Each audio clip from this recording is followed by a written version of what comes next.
உங்களுக்கும் எனக்கும் இருக்கிறது.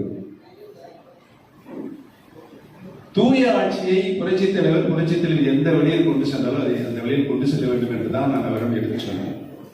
அதற்கு உதாரணமாக சொன்னேன், புரட்சித் தலைவர் இந்தியாவுக்கு ஒரு பேஸ் வேல்யூ, அவர் ஒரு மாஸ் லீடர்.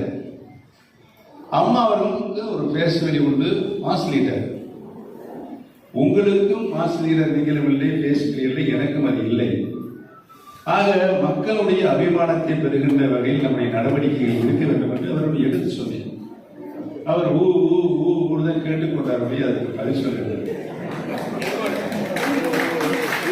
அவர் நினைக்கலாம், உங்களுக்கு பேசுவது இல்லை, எனக்கு இருக்கிறது என்பதற்கு அவர் கூட இருந்திருக்கிறார். அப்படித்தானே புரட்சித் தலைவர் எம்ஜிஆருடைய குள்ளாவிய புலிகளை போட்டுக் கொண்டார். அதற்குரிய ஒரே தகுதி இந்த குள்ளாவை கூலி காசு போட கருப்பணை போடுறது